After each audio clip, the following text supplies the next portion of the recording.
அஸ்ஸலாமு அலைக்கும் வரஹ்மத்துல்லாஹி வபரகாத்து. அன்பார்ந்த சகோதரர்களே, நண்பர்களே, உறவுகளே, இந்த இடத்தில் குர்ஆன் ஹதீஸ் பேசுவதில் கிட்டத்தட்ட 2 தசாப்தங்களையும் கடந்து சென்ற 2 முன்னோடிகளின் கருத்து முதல் தான் இது. சகோதரர் முஜாஹித் ரசீன் அவர்கள் வீடு கட்டுவதற்கு நன்மையே கிடைக்க மாட்டாது என்ற தலைப்பிலும், சகோதரர் அப்துல் ராசிக் அவர்கள் அவருக்கு பதில் சொல்லும் அமைப்பில் இல்லை, வீடு கட்டுறதுக்கு தாராளமாக நன்மை கிடைக்கும் என்ற தலைப்பிலும் பேசி கொண்டிருக்கிறார்கள்.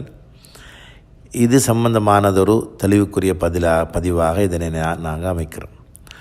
முதலாவது விஷயம் என்னென்னா, தக்லீதை விட்டு, இமாம்களை பின்பற்றுகிற விடயத்தை விட்டு எப்போ வெளியேறினாங்களோ அன்றைக்கு அவங்களுக்கு அடிப்படையே இல்லாமல் போகுது.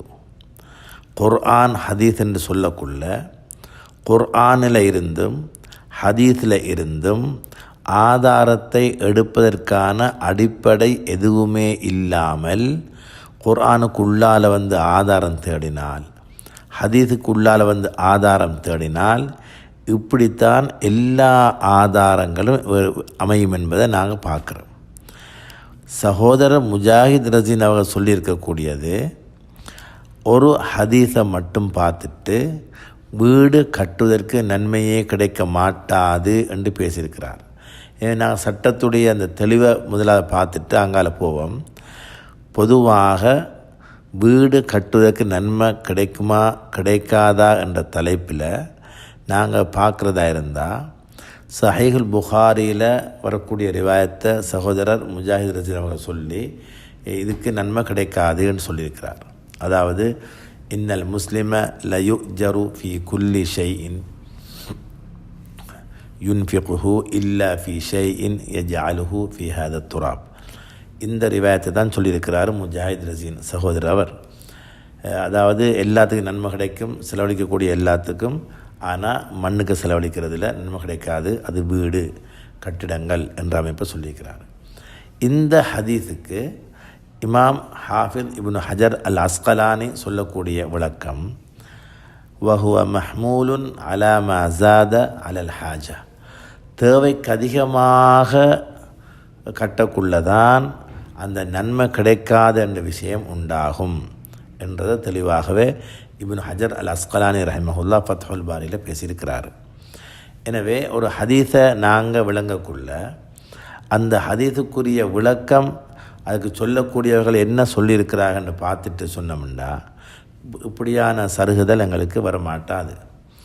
அடுத்ததாக, நன்மை கிடைக்குமா, வீடு கட்டினா நன்மை கிடைக்குமா கிடைக்காதா, மனைவிக்கு வீடு கட்டுறோம், பிள்ளைகளுக்கு இவங்களுக்கெல்லாம் கட்டி கொடுக்குறதால நன்மை கிடைக்குமா கிடைக்காதா என்றால், இது எந்த தலைப்புக்குள்ளால், ஃபிக்ஹில் எந்த தலைப்புக்குள்ளால் வரும்னா, இது நஃபகான்னு சொல்கிறது.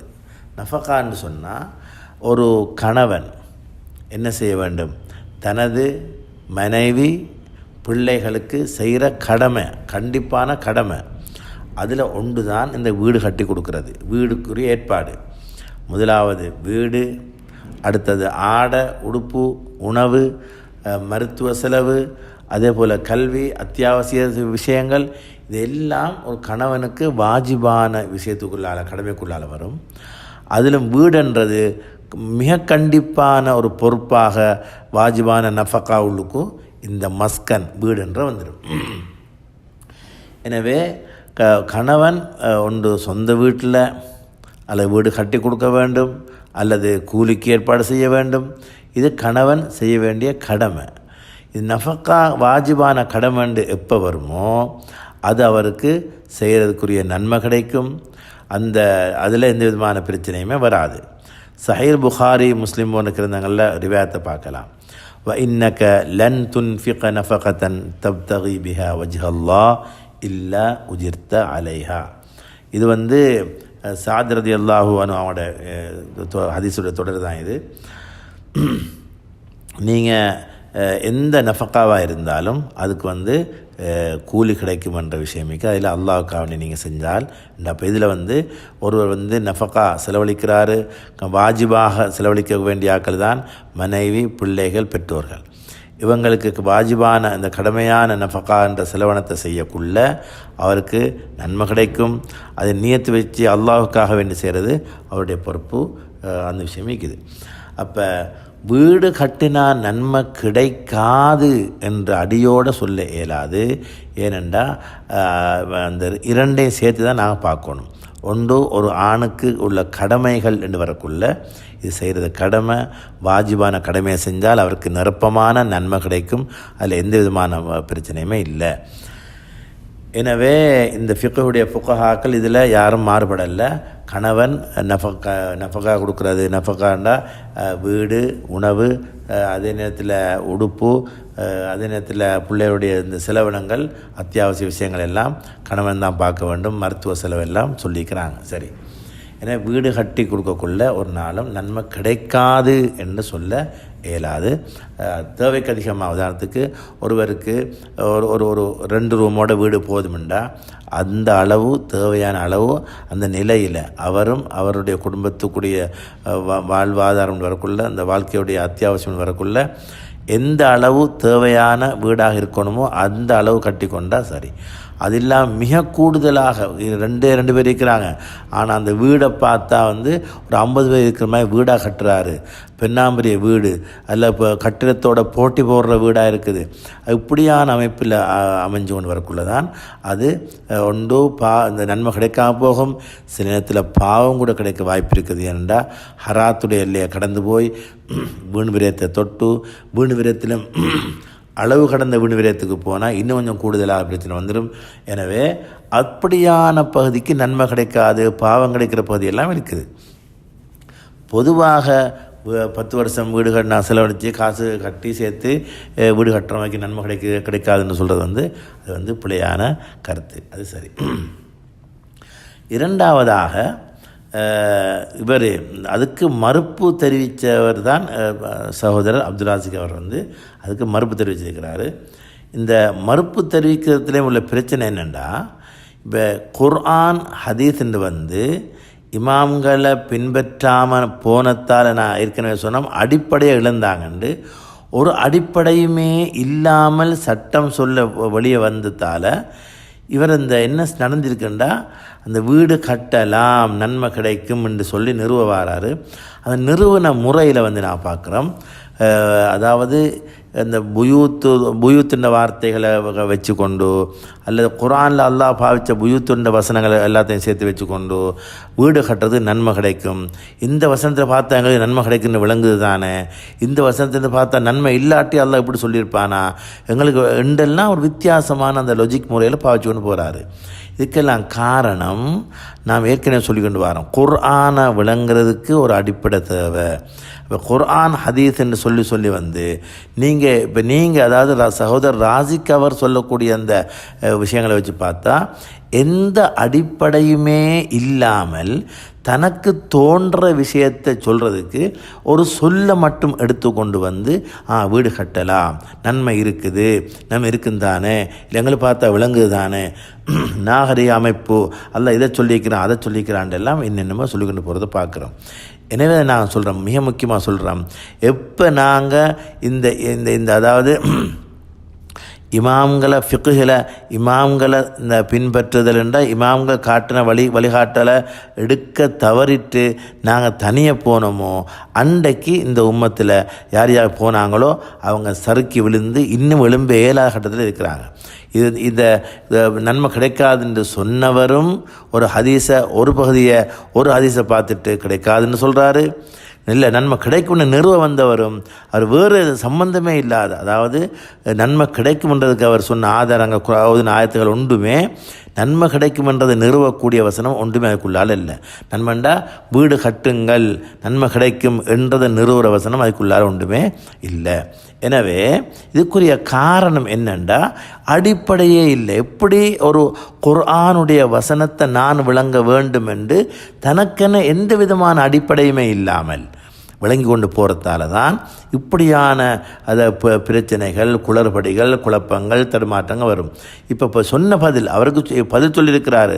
அந்த பதிலில் இப்போ எதை திருத்திரண்டு நாங்கள் யோசிக்கிற கட்டத்தில் இருக்கிறோம். ஏனெண்டா ஓதின குரானாயத்து ஒரு மாதிரி இருக்குது, அதுக்கு சொல்கிற விளக்கம் வேறொரு மாதிரி இருக்குது, எல்லாம் ஒரு அச்சாராகி கொண்டு போகிற மாதிரி தான் விளங்குது. எனவே நாங்கள் உதாரணத்துக்கு கொண்டு எடுப்போம். இவர் என்ன சொல்கிறாருன்னா, சகோதரர் சொன்ன அந்த அந்த ஆயத்தை எடுப்போம். ஃபி புயூத்தின், பொதுவாக புயூத்துண்டு தட்டினோன்னு குரானில் இந்த நெட்டுகளில் இல்லாத இந்த ஷாமிலா இது மாதிரி வேறு நிறைய இதுகள் இருக்குது. அதில் போய் தட்டின உடனே அதெல்லாம் நேராக நிற்கும். அதே மாதிரி ஃபி புயூத்தின் அதினல்லாஹு அன்துர்ஃபா என்ற உடனே அந்த ஆயத்தை ஃபுல்லாக ஓதி சொல்கிறாரு. என்ன அல்லா தாலா இந்த வீடை பற்றி பேசிக்கிறான், கட்ட சொல்லிக்கிறான்னு சொல்லிட்டு இது பள்ளிகளை பற்றி பேசினதாக எடுத்துக்கொள்ளலாம் என்று அந்த கருத்தை சின்னதாக்கிட்டு வீடு கட்டுறதை பெருசாக பேசிக்கிறத நாங்கள் பார்க்கலாம். நீங்கள் அந்த அவர்கிட்ட சைடில் போய் வேண்டா பார்த்துக்கொள்ளுங்க, பிரச்சனை இல்லை. ஆனால் அதை ஃபுல்லாக இதில் ஷேர் பண்ணிடுறாங்க. இதில் ஏண்டா நீண்ட நேரம் பேசிக்கிறார். இந்த ஃபீபுயூத்தி இந்த ஆயத்து அந்த கட்டிடங்களை பற்றி பேச ஆயத்து இல்லை. அல்லாஹ் மேலே இருந்து அல்லாஹு நூறு ஸமாவாத்தின்னு துவங்குறான். அதுக்கு பிறகு அல்லாஹ் உதாரணம் சொல்கிறான்.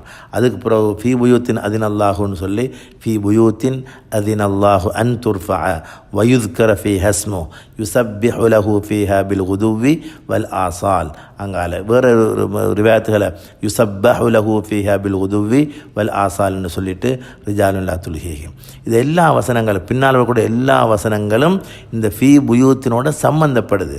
பள்ளிவா எல்லாம் அடிக்கிறாங்க ஹிய மசாஜிதுல்லான்னு நிறையவே எழுதி வச்சிருக்கிறாங்க. பள்ளி வாயல்கள் என்று சொல்லி பலரும் எழுதி வச்சுக்கிறதான் பார்க்குறோம். இது மட்டும் இல்லை, பின்னால் நிறைய வசனங்களை பாவிக்கிறாரு. அது எல்லாத்துலையும் வேண்டாம் வைத்கர் ஃபீ ஹஸ்முல்லான்னு இருக்குது, அல்லாவுடைய பேர் சொல்லப்படக்கூடியது. அப்போ ரஃபா யர்ஃபா உண்டா உயர்த்தினான்டா இந்த இடத்துல அந்த பேரை உயர்த்துதல், அதோடைய மகிமையை உயர்த்துதல், இப்படியான கருத்துக்களை நிறைய சொல்லிக்கிறாங்க. கட்டி பள்ளியை கட்டி சுத்தப்படுத்தி துஅல்லம் துப்னா வ துதாஹர்ன்றெல்லாம் அழகாக எழுதிக்கிறாங்க.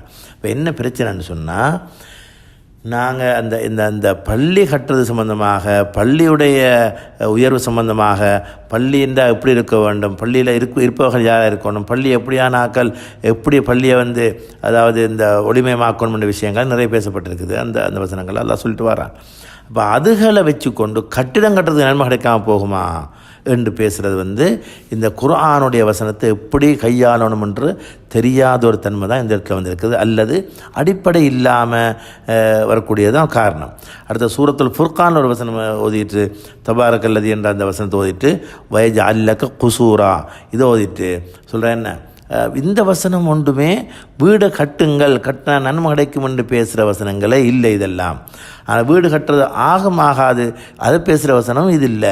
அது பொதுவாக லேசாக தெளிவாக மார்க்கத்தில் சொல்லப்பட்டிருக்குது.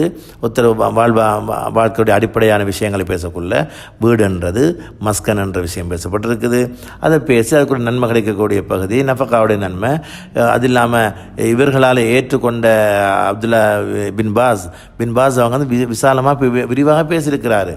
எனவே நாங்கள் உண்ட நிறுவக்குள்ள புனிதமான அல் குர்ஆனில் அல்லாஹ் சொன்னது ஒன்று, நாங்கள் சொல்கிறது வேறு ஒன்று. இதை நாங்கள் திருப்பி சொல்லித்தாரோம். அடிப்படையை நீங்கள் இழந்ததால் இன்னும் கொஞ்சம் நாள் குர்ஆனை நீங்கள் இழந்துருவீங்க போல தான் விளங்கு. ஏன்னா குர்ஆன்ன்றது இப்போ இருக்குதா இல்லையான்ற கேள்வி வேறு. இப்போ உள்ள அதாவது பொதுவாக இந்த இவங்களோட விளக்கங்களை கேட்கக்குள்ள மக்களுடைய நிலைமை எங்கே போகுது. ஒரு ஆயத்து ஓதுறாரு, சகோதரர் ஓதினார் சகோதரர் ராசிக் அவர்கள், வஹைனா இலா மூசா வஅஹீஹி அன் தபவ்வஅ லிகௌமிகுமா பிமிஸ்ர புயூத்தன். அந்த புயூத்தனை கண்ட உடனே நீங்கள் வீட்டை கட்டுங்கன்னு சொல்லி பேசுகிறாரு. இது அது கீழே தஃப்சீர் எழுதிக்கிறாங்க.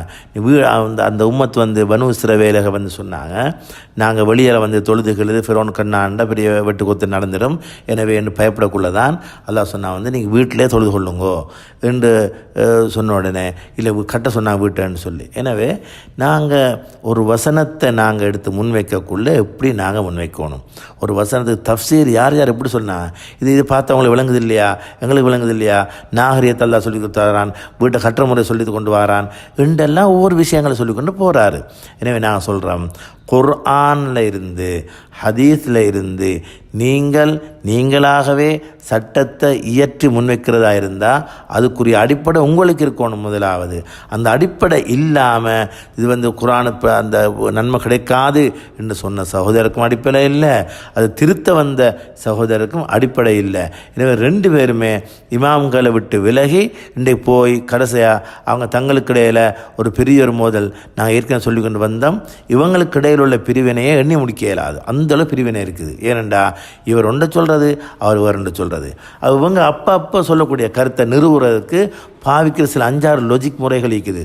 அதில் ஒவ்வொருத்தர் ஒரு முறை வச்சுக்கிறாங்க. அதில் அவர் அது ஷராய் அந்த அப்துல் ஹமீத் ஷராயி அது சட்டங்கள் சொல்கிறதுக்கு 5-6 சிஸ்டம் வச்சுருப்பார். அந்த முறைப்படி தான் அவர் சட்டத்தை சொல்லி கொண்டு வருவார், தவிர குர்ஆன் ஹதீஸில் அடிப்படை அவர்களுக்கு ஈக்காது. முஜாஹித் ரஜீன் என்ன செய்வார், சகோதரர் முஜாஹித் ரஜீன் அவர்களும் அவர் வேறு முறை வச்சுக்கிறாரு. அவரும் அந்த முஃபாரிஸ் ரஷாதின்னு சொல்லக்கூடியவர். அவர் என்ன செய்கிறாருன்னா, இவங்க எல்லாம் ஒரு ஹதீஸை சொல்லக்குள்ள ஒரு பக்கத்தை சொல்லிவிட்டு அடுத்தது மூடிட்டு ஓடிடுவாங்க. அதே இவர் சகோதரர் ராஜுக்கு அவர் சம்பந்தமே இல்லாத ஆயத்துக்களை ஓதி ஏதோ சொல்லி கொண்டிருக்கிறாரு. எனவே நாங்கள் சொல்கிறோம், இறுதியாக முதலாவது இந்த வீடு கட்டுற விஷயத்தில் நன்மை இருக்குமா இருக்காதாண்டா, நஃபக்கா அடிப்படையில் ஒரு கட்டக்குள்ளே தாராளமாக நன்மை இருக்கும், அதில் எந்த பிரச்சனையுமே இல்லை.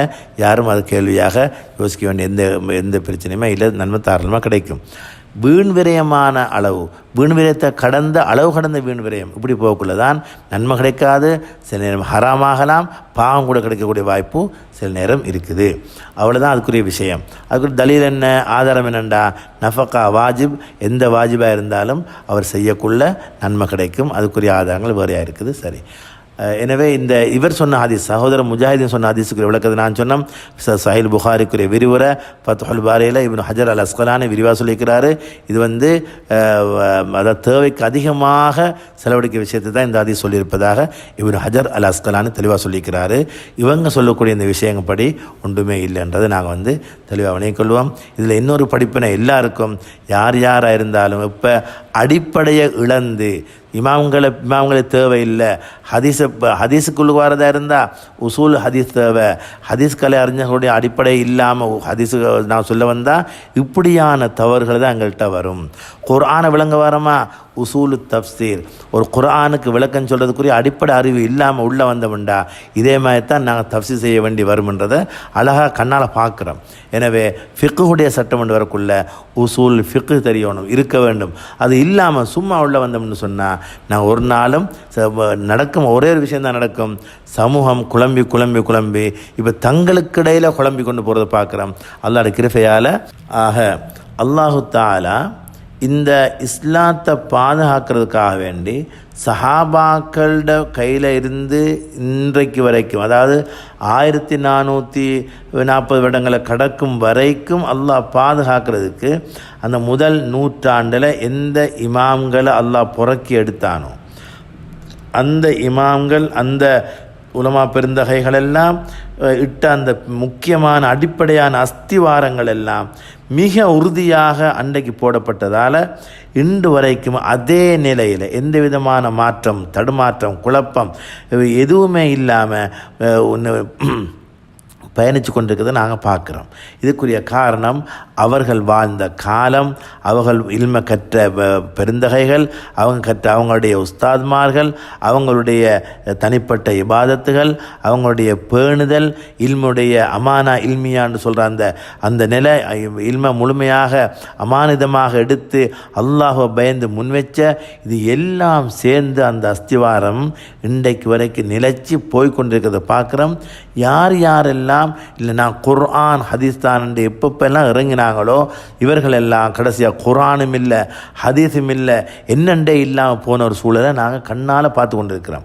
எனவே நாங்கள் இது சொல்லி கொண்டு வந்தோம், இது மாதிரியான இதுகளை கேட்டுட்டு அவர் சொல்கிறதால நான் நினைக்கக்கூடாது கட்டுறதுக்கு நன்மை இல்லை, வீடு கட்டினா நன்மை கிடைக்காதுன்னு நினைக்கக்கூடாது. அதே மாதிரி இவர் சொல்கிறதால இந்த ஆயத்தெல்லாம் இருக்குது, இதெல்லாம் நன்மை கிடைக்கக்கூடிய ஆயத்துன்னு சொல்லி எடுக்கிற ஆயத்தும் இல்லை இவர் சொன்ன ஆயத்துக்கள் எல்லாம். எனவே நாங்கள் எப்பொழுதும் நாங்கள் அந்தந்த விடயத்தை அதுக்குரிய அந்த அமைப்பில் அதுக்குரியவர்களிடமிருந்து வந்த வழித்தோன்றலில் சரியாக விளங்குவோமோ அப்பொழுது தான் சஹாபாக்கள் குர்ஆனை என்னென்று விளங்கினார்களோ அந்த விளக்கம் எங்களோட கைக்கு வந்து சேரும். குர்ஆன் ஹதீஸ்ன்னு வந்தால், இஸ்லாம் ஷரீஆன்னு வந்தால், சஹாபாக்கள் விளங்கினது தான் இஸ்லாம், சஹாபாக்களோட விளக்கத்துக்கு வந்தது தான் ஷரீஆ. அதை விட்டு விலகி வேறு வழியால் வந்து நாங்கள் என்ன செய்யலாது, புதிய விளக்கத்தை கொண்டு வந்து அதை ஷரியத்தாக்க நினைச்சா அல்லாஹ் தாலா அதை பாதுகாக்கிற பொறுப்படுத்திருக்கிறான். எனவே நாங்கள் ஒரு நாளும் இது மாதிரியான விஷயங்களை கேட்டு மனக்குழம்ப தேவையில்லை. சிலாக்கள் 2-3 கேள்வி கேட்டிருக்கிறாங்க. அது இன்ஷா அல்லாஹ் அடுத்த இதில் நான் பதிவு செய்வோம். அதில் ஒருத்தர் கேட்டிருக்கிறாரு, ரசூலுல்லாஹி ஸல்லல்லாஹு அலைஹி வஸல்லம் 4 மذஹபில் எந்த மذஹப்னு கேட்டிருக்கிறாரு. அதாவது ரசூலுல்லாஹி சஹாபாக்களும் எந்த மذஹப்னு கேட்டிருக்கிறாரு.